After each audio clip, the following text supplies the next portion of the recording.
ایک بندے نے اپنے بھائی کو مروانے کے لیے ایک اور شخص کو ہائر کیا اور اس کو یہ کہا کہ میں تمہیں 30,000 روپیہ بھی دوں گا، ایک عدد یہ 70 یا 125 موٹر سائیکل بھی دوں گا، اور بلیو اٹ اور ناٹ 2 عمرہ کے ٹکٹ بھی دوں گا، تاکہ تم بھائی کو قتل کرو اور اس کے بعد شاید توبہ کرنے کے لیے جو ہے وہ عمرہ کے لیے بھی چلے جاؤ اور اپنے گناہ معاف کروا کے واپس back to the same old آ جاؤ۔ تو یہ بندہ پکڑا گیا، اس نے مرڈر کر دیا بائی دی وے اس کا۔ امیجن کریں یار، یہ مطلب یہ ایک سائیکی ہے، ٹھیک ہے؟ سائیکی کیا ہے؟ پہلے گناہ کرو اور اس کے بعد توبہ کر لیں۔ تو یہ جو فلسفہ ہے نا، چلیں یہ تو یہاں پکڑا گیا ٹارگٹ کلنگ میں بہت، یعنی یہ ایک بڑی ایگزیجریٹڈ مثال ہے جہاں پہ ایک بندہ ایک مرڈر کرنے کے بعد عمرہ کی نیت سے نکل رہا ہے، اور یہ یہاں پہ ہمارے کلچر میں نا یہ چیزیں آپ کو نظر آتی ہیں، جہاں پہ ایک انسان کوئی بھی برا کام کرتا ہے اور پھر کہتا ہے اس کے بعد ہم حج کر لیں گے نا تو معاملہ کلیئر ہو جائے گا، یا چلو ہم ابھی ویسے بھی رمضان آ رہا ہے تو رمضان میں توبہ کر لیں گے۔ حدیث میں آتا ہے نا کہ جب کوئی انسان مومن گناہ کر رہا ہوتا ہے، چاہے وہ زنا کر رہا ہے چاہے قتل کر رہا ہے، تو اس ٹائم پہ وہ مومن نہیں ہوتا، اس کا ایمان اس کے اندر سے نکل جاتا ہے، ایمان نہیں ہوتا اس کے اندر اس وقت۔ تو جب وہ اسی سوچتا ہے، when he realizes کہ یار میں نے غلطی کر دی یا مجھ سے گناہ ہو گیا، تو اس صورت کے اندر توبہ کرنے کی کچھ شرائط ہوتی ہیں، وہ ہمیں بات معلوم ہے، یعنی اس کے اندر ندامت ہے، اس کے بعد deciding to never go back to that sin again، اور اس کے بعد یہ بھی ہے کہ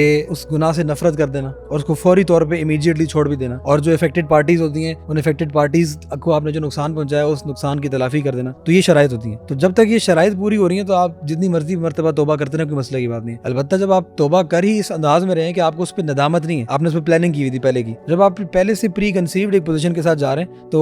obviously نعوذ باللہ اللہ سبحانہ تعالیٰ کو you can't cheat him، آپ گیم تو نہیں کر سکتے نا ان کے ساتھ کہ جی میں ابھی گناہ کر دوں گا، ابھی میں توبہ کر لوں گا، بعد میں اللہ تعالیٰ مجھے معاف کر دے گا، میں یہ اس نیت سے کروں گا، تو وہ پھر اللہ سبحانہ تعالیٰ کے نزدیک توبہ ایسی قبول نہیں ہوتی، اور نہ اللہ تعالیٰ کو ایسی توبہ کی ضرورت ہے۔ لا يقبل الصلاۃ بغیر طہور ولا صدقۃ من غلول، کہ بغیر طہارت کے عبادت قبول نہیں ہوتی ہے، ٹھیک ہے، نماز قبول نہیں ہوتی ہے، اور غلول سے یعنی ill gotten gain سے، حرام کے پیسے سے صدقہ نہیں ہو سکتا۔